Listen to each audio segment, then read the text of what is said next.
Avec un collègue généticien qui s'appelle Pierre Darlu, nous nous sommes intéressés à partir d'un certain moment, depuis, je dirais en gros les années 2010, nous nous sommes intéressés aux problèmes que posent les tests génétiques à visée généalogique, dans la mesure où il y a maintenant beaucoup d'entreprises privées qui proposent aux individus de leur faire connaître leur ancestralité, et une ancestralité profonde à partir donc de leur dotation génétique. Donc, ce problème des tests génétiques à visée généalogique nous intéressait d'un point de vue anthropologique, mais également d'un point de vue génétique, puisque lui-même est généticien. Et nous avons donc commencé à travailler sur ce thème, et nous avons d'ailleurs proposé un article à une revue belge qui s'appelle Civilisation, sur justement cette voie royale pour connaître l'ancestralité, mais nous assortissons ce titre d'un point d'interrogation, dans la mesure où tout cela nous paraît assez problématique. Cela pour toute une série de raisons.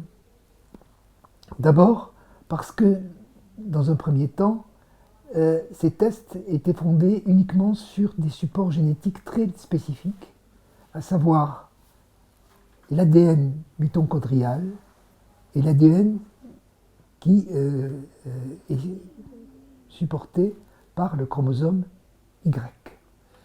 L'ADN mitochondrial qui est transmis uniquement par la voie maternelle et les gènes donc, du chromosome Y étant transmis uniquement par la voie paternelle. Ce qui fait que si l'on utilise comme matériel de généalogie l'ADN mitochondrial et l'ADN du chromosome Y, cela ne renseigne que sur une lignée d'ancêtres.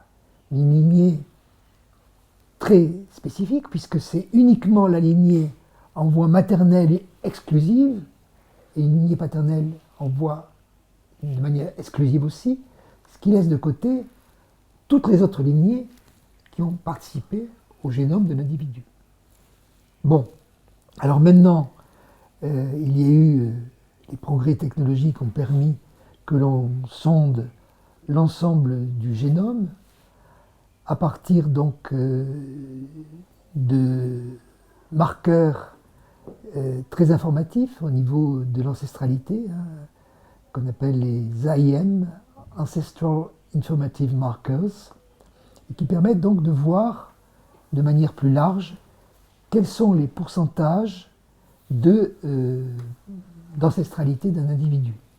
Mais qui dit ancestralité, en fait, utilise un mauvais terme. Ce n'est pas véritablement d'ancestralité dont il s'agit, c'est beaucoup plus de proximité par rapport à des banques de données géographiquement ventilées. À savoir que on va pouvoir savoir que le génome d'un individu, il est relativement proche, au niveau statistique, de données qui proviennent d'Afrique. De sujets donc, dont les gènes ont été pris dans des populations africaines qui participent aux banques de données ou des populations d'origine européenne. Donc, finalement, c'est beaucoup plus des tests qui renseignent sur des proximités géographiques en matière donc, de particularités génétiques des individus, beaucoup plus que d'ancestralité. Voilà. Et puis, en plus, se posent des problèmes sur lesquels il serait difficile de revenir là maintenant, mais des problèmes liés au fait que l'ancestralité généalogique ne correspond pas exactement à l'ancestralité génétique. Et ça nous entraînerait peut-être trop loin d'aller dans cette direction. Bref, il y avait là toute une matière à débat et qui nous a donc fait exprimer toutes nos réserves par rapport à ces tests qui reposent, vous le voyez, sur une large dose d'illusion. Et des textes qui, en même temps, évidemment, ont des dangers et en même temps peut-être aussi des avantages, dans la mesure où, bien souvent, dans le marketing des compagnies, il y a cette volonté de faire que les individus se rattachent à des origines ethniques, voire même raciales. Donc, ce sont des tests qui, parfois, risquent de réactiver la notion de race. Dans le même temps aussi, il faut bien se rendre compte, c'est à double tranchant, c'est-à-dire que ça peut également révéler à certains sujets que, contrairement à ce qu'ils croient, ils ont des origines multiples et non pas une seule.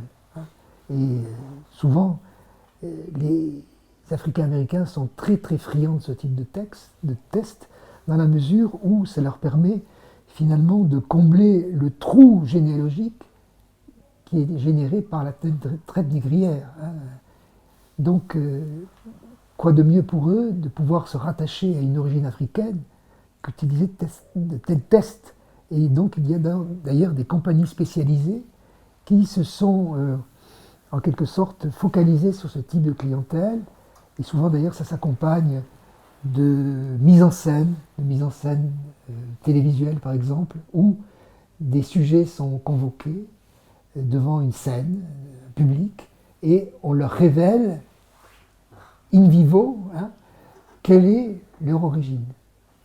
Et souvent d'ailleurs certains sont déstabilisés parce que en fait, dans le même temps, il est révélé qu'ils ont, de la part d'Africains-Américains qui se croient purement africains, leur sont révélées donc des origines européennes très substantielles.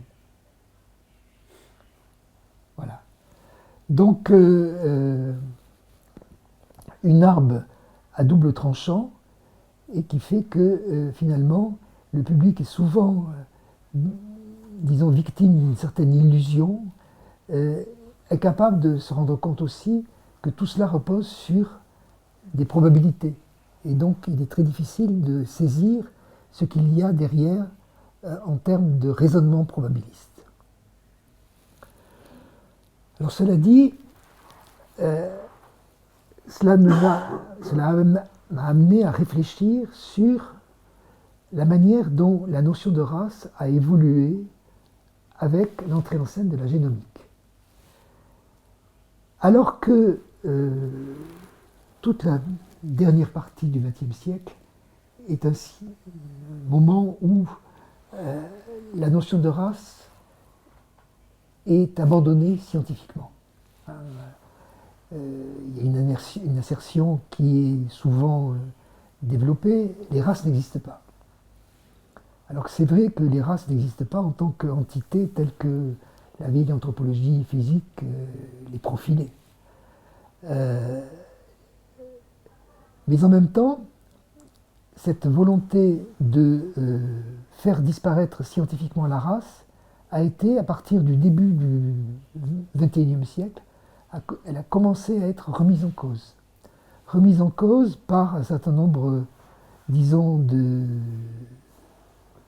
d'études qui ont, par exemple, remis en cause ce que racontait le grand généticien Richard Lewontin lorsqu'il considérait que la race, eh bien, finalement, c'était pas valide parce que le concept de race n'était pas valide parce que de toute façon, la variabilité à l'intérieur d'une population est beaucoup plus importante que la variabilité entre les populations. Donc il y a une très grande variabilité individuelle, chaque individu est unique, et finalement, les différences qui peuvent exister entre les populations par rapport à ces variations individuelles peuvent apparaître beaucoup moins importantes. Donc il y a eu cet argument qui, à première vue, paraît tout à fait recevable, a pu être mis en cause au niveau statistique par d'autres chercheurs au début du XXIe siècle. Et puis surtout, il y a eu l'entrée en scène du génome ancien, de l'ADN ancien, c'est-à-dire les découvertes que l'on peut faire à partir des fossiles humains. Et là, il y a eu des avancées extrêmement importantes, et ces avancées extrêmement importantes, elles sont dues à, par exemple, je cite son nom, mais il y en a d'autres, hein, David Reich, qui donc a écrit un livre sur justement cet apport de l'ADN ancien. Et il montre comment finalement la notion de race, certes, n'est pas valide en tant que telle, mais que par contre, il existe à l'intérieur de l'espèce humaine une très grande variabilité. Et cette très grande variabilité, on peut en rendre compte à partir des mouvements de population tels qu'ils se sont établis depuis la plus ancienne préhistoire jusqu'à nos jours. Et donc, il renouvelle en quelque sorte toutes les perspectives, hein, et l'on voit comment finalement les différentes populations à la surface de la planète ont pu se constituer, ont pu en quelque sorte constituer leur originalité physique à partir, donc, bien sûr, de l'insertion dans des milieux différents, hein, par des effets d'adaptation, mais également par des effets fondateurs, par des dérives génétiques, et tout cela donc permettant d'expliquer comment on en arrive à la variabilité humaine d'aujourd'hui. Alors ça ne remet pas à l'activité la notion de race, mais ça permet quand même de se rendre compte que la variabilité humaine, c'est quelque chose d'important et qu'il importe donc véritablement d'analyser scientifiquement. Oui, alors l'ouvrage de Reich, je vous le cite donc en anglais, Who We Are and Who We Got Here, Ancient DNA and the New Science of the Human Past, qui a été publié en 2018. Et il avait apporté sa pierre à la réflexion générale sur la race dans un article de New York Times qui avait fait grand bruit, How Genetics is Changing Our Understanding of Race, paru en mars 2018. Bon, alors donc, à partir de là, je dirais que le problème des rapports entre race et biologie est évidemment tout à fait renouvelé. Alors déjà, avec, sous l'impulsion de Jean Benoît, les rapports entre race et biologie avaient été, disons, plus ou moins abordés à travers la grande idée de Jean Benoît que j'ai repris à sa suite, de la façon dont le social gouverne le biologique, c'est-à-dire qu'il renversait l'ancienne optique comme quoi, au XIXe siècle, c'était celle-là, c'est le biologique qui détermine le social. Non, là c'est le social qui détermine le biologique à travers donc la gouvernance des alliances et des rencontres reproductrices. Et c'est à partir donc des rencontres reproductrices, du fait qu'une population est en même temps une société, que les gènes cheminent d'une génération à l'autre. On retrouve donc ces problèmes auxquels j'ai fait allusion tout à l'heure, de lignes de couleur, d'enfermement ou de mélange, de métissage. Mais au-delà, donc, toute cette relation entre race et biologie est renouvelée dans la mesure où de nouveaux outils sont donnés pour la compréhension de la variabilité humaine, même si cette compréhension ne peut plus se faire en termes de race conçue comme entité discrète et discontinue, mais beaucoup plus en termes, je dirais, de groupes qui partagent de larges parts d'ascendance. C'est ça, finalement, je dirais, la donnée essentielle, hein, de ces apports de la génomique ancienne à la notion de race, à savoir que même si la notion de race doit être totalement abandonnée dans la manière dont elle pouvait être formulée auparavant, on peut quand même reconnaître dans la nappe humaine des groupes qui diffèrent à partir de leurs ascendances, des groupes d'ascendance différents, qui bien sûr ne sont absolument pas fermés sur eux-mêmes et qui font des interchangements en permanence. Voilà.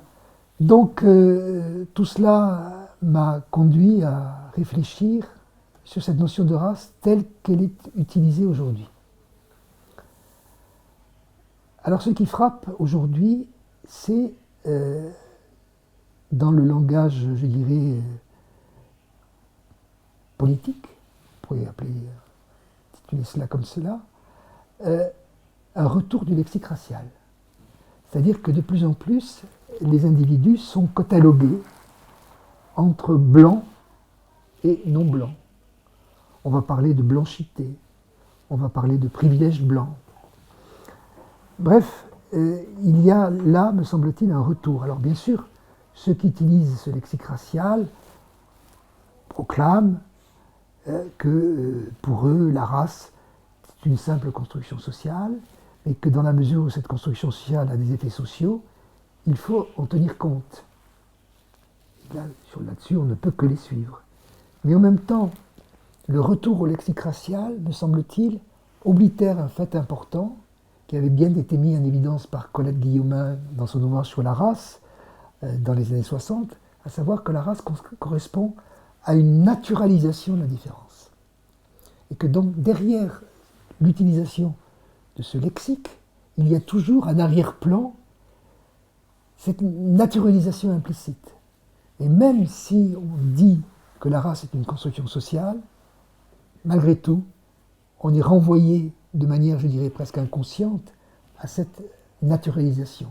Et donc, finalement, il y a un effet d'assignation qui se produit, il y a une sorte de, ce que j'appellerais une violence de l'assignation qui perdure, avec ce que certains appellent par rapport donc, à certains mouvements qui procèdent de la mouvance qu'on appelle décoloniale. Maintenant, on emploie beaucoup l'adjectif woke. Il y a un certain retour, non pas du racisme, bien sûr, parce que ce n'est pas du racisme, mais de racialisme, à savoir tout interpréter à partir donc de ce catalogage racial qui, parce que ça correspond à une naturalisation du social, a tous les aspects d'une identité essentielle, ferme, définitive, dont les habitants ne peuvent pas sortir. Vous êtes blanc, vous jouissez d'un privilège, et donc il n'y a plus rien à faire, en quelque sorte. Et donc ça introduit dans l'antiracisme une vision différentialiste qui va tout à fait à l'opposé de la conception de l'antiracisme, je dirais, old school, de l'antiracisme classique, qui était, lui, un antiracisme universaliste. Donc, bon, dans ce débat, évidemment, j'ai mon propre opinion, je vais plutôt, bien sûr, du côté de l'universalisme, même si je me rends compte que, parfois, les militants qui vont dans l'autre sens ont certaines raisons aussi de penser comme ils le font, dans la mesure où parfois l'universalisme est un universalisme de surplomb et qui ne prend pas en compte la réalité des discriminations. Et que donc les minorités, en quelque sorte, les minorités, comme on dit maintenant, racisées, ont la possibilité de se défendre à partir justement de leur propre statut racial. Bon, mais il n'empêche qu'au bout du compte, me semble-t-il, c'est la vision universaliste qui doit perdurer dans la lutte contre le racisme, et c'est une position donc que je partage avec un certain nombre d'autres, qui m'a fait en particulier contribuer au gros ouvrage qui a été dirigé par Pierre-André Taguieff, l'un des grands théoriciens du racisme, le dictionnaire historique et critique du racisme, paru au PUF et qui est un ouvrage tout à fait majeur, justement, si on s'intéresse à ce type de questionnement.